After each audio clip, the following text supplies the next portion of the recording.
seperti bangunan, jembatan, bendungan, jalan, atau beberapa aset yang saling tergantung dalam rancangannya. Teknologi, fungsi, atau tujuan penggunaan seperti konstruksi kilang minyak. Kontrak konstruksi biasanya terdiri dari dua jenis. Kontrak yang pertama, kontrak harga tetap dan kontrak biaya plus. Kontrak harga tetap adalah kontrak konstruksi di mana kontraktor telah menyepakati nilai kontrak yang ditentukan atau tarif tetap yang telah ditentukan. Sedangkan kontrak biaya plus adalah kontrak konstruksi yang menyepakati bahwa kontraktor mendapat pergantian untuk biaya-biaya yang telah diizinkan atau ditentukan. Yang pertama, penentuan nilai pendapatan kontrak. Contohnya, suatu kontrak memuat klausul tentang eskalasi biaya atau penyesuaian biaya untuk menyesuaikan harga kontrak terhadap tingkat inflasi yang diumumkan pemerintah. Nilai kontrak sebesar 2 miliar dan tingkat inflasinya sebesar 7%. Tentukan jumlah kenaikan atau penurunan pendapatan kontrak pada periode tersebut. Peningkatan inflasi 7%, maka 2.000 dikali 7% hasilnya sama dengan 140 juta. Sehingga pendapatan kontrak naik sebesar 140 juta. Dapatnya 140 juta dari 2 miliar dikali 7%. Terkadang, suatu kontrak konstruksi memuat penalti karena keterlambatan penyelesaian pekerjaan oleh kontraktor. Sedangkan nilai yang disetujui dalam kontrak awal adalah 3 miliar. Penalti yang disetujui sebesar 2 juta per hari atau keterlambatan. Jika mengalami keterlambatan 10 hari, maka pendapatan kontrak akan turun sebesar 20 juta. 20 juta dapat dari 2 juta dikali 10 hari. 2. Pengakuan pendapatan dan beban kontrak. Pengakuan pendapatan dan beban kontrak dibedakan menjadi dua metode. Yang pertama, metode persentase penyelesaian, dan yang kedua, metode biaya terpulihkan. Hitungan persentase penyelesaian. Rumusnya, persentase penyelesaian sama dengan akumulasi biaya yang terjadi sampai akhir periode dibagi estimasi total biaya yang paling mutakhir. Ketika persentase tersebut akan menjadi dasar perhitungan pendapatan atau laba, sehingga perhitungan berubah menjadi rumusnya akumulasi pendapatan dibagi laba yang diakui sampai akhir periode. Presentasi penyelesaian dikali estimasi total pendapatan atau laba. Beda dengan ketika ingin mengukur pendapatan, maka kita menggunakan perhitungan pendapatan periode berjalan atau laba sama dengan akumulasi pendapatan atau laba yang diakui sampai akhir periode dikurang estimasi total pendapatan atau laba yang sudah diakui sampai periode sebelumnya. Contoh perhitungan dengan cost to cost basis. PT Buana Karya merupakan kontraktor yang berspesialisasi dalam pembangunan jalan. Saat ini mempunyai kontrak untuk membangun jalan senilai 18 miliar. Estimasi biaya kontrak adalah 16 miliar. Periode pekerjaan memakan waktu selama 3 tahun. Pada akhir tahun kedua, estimasi biaya kontrak meningkat sebesar 16 miliar menjadi total 16 miliar 200 juta. Ini soalnya, ini cara penyelesaiannya. Harga kontrak ini dapat dari soal, dikurangi estimasi biaya kontrak yang terjadi dapat dari soal, biaya kontrak untuk menyelesaikan dapat dari soal, estimasi total biaya kontrak dapat dari 12 juta ditambah 4 juta sama dengan 16 juta. Estimasi laba kontrak dapat dari 18 juta dikurang 16 juta, dan persentase penyelesaian dapat dari 4 juta dibagi 16 juta dapat hasil 20%. Untuk tahun kedua dan ketiga sama dengan tahun pertama.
Ini dapat dari akumulasi yang ini dapat dari soal yang di periode lalu ini dapat dari akumulasi yang pada tahun pertama. Hasil ini dapat dari akumulasi dikurang waktu dalam periode. Begitu juga selanjutnya.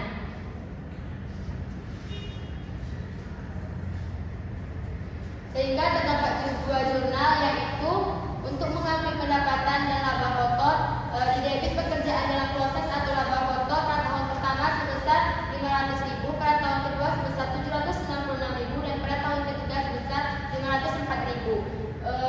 Di debit beban kontrak pada tahun pertama sebesar 4 juta, pada tahun kedua sebesar 7.664.000, dan pada tahun ketiga 4.536.000. Dan pendapatan kontrak di kredit sebesar tahun pertama sebesar 4.500.000, tahun kedua 8.460.000, dan tahun ketiga sebesar 5.010.000. Untuk mengakui penyelesaian kontrak di debit termin pada sebesar 18 juta dan di kredit pekerjaan dalam proses sebesar 18 juta. Dari hasil tersebut kita bisa menyusun mutasi akun pekerjaan dalam proses.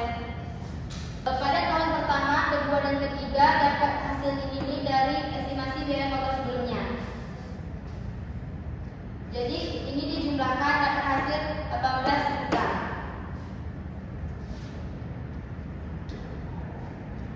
Setelah kita menghitung dengan metode presentasi tadi, selanjutnya kita menyajikan laporan keuangan ke dalam bentuk laporan laba rugi dan laporan posisi keuangan. Pada tahun pertama sebesar pendapatan kontrak sebesar 4.500.000, pada tahun kedua sebesar 8.460.000, pada tahun ketiga sebesar 5.040.000.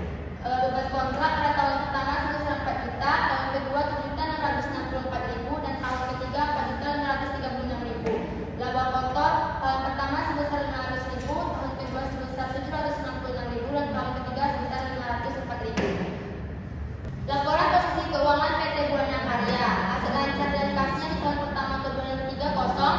Tagihan kotornya di tahun pertama 900.000, di tahun kedua ketiganya kosong. Utang termin di tahun pertamanya 600.000, di tahun keduanya 3.200.000. Liabilitas lancarnya kosong. Utang brutonya di tahun kedua 240.000. Pada catatan atas laporan keuangan, perusahaan menggunakan hal-hal sebagai berikut. Yang pertama, jumlah pendapatan kontrak yang diakui sebagai pendapatan pada periode. Yang kedua, metode yang digunakan untuk menentukan pendapatan kontrak yang diakui pada periode. Dan yang ketiga, metode digunakan untuk menentukan tahap penyelesaian kontrak. PT Ambarawa membangun jembatan untuk pelanggannya. Di tahun kedua, estimasi biaya penyelesaian kontrak adalah sebesar 3.250.000.000, dan biaya yang terjadi tahun kedua adalah 2 miliar. Nilai kontrak adalah 5.500.000.000. Data tahun pertama adalah sebagai berikut. Harga kontrak 5.500.000.000, beban periode berjalan 1 miliar, estimasi biaya penyelesaian 4 miliar, persentase penyelesaian 25%, pendapatan yang diakui 1.375.000.000, laba kotor tahun pertama 375 juta. Presentasi penyelesaian tahun kedua adalah 57,14%, 2 miliar ditambah 1 miliar dibagi 5.260.000.000. Pendapatan yang diakui sampai tahun kedua adalah 57,14% dari 5.500.000.000 atau sebesar 3.142.587.000.000. Pendapatan diakui pada tahun kedua sebesar 1.767.587.000.000 atau diperoleh dari 3.142.587.000.000 dikurangi pendapatan yang sudah diakui tahun pertama sebesar 1.375.000.000. Dengan demikian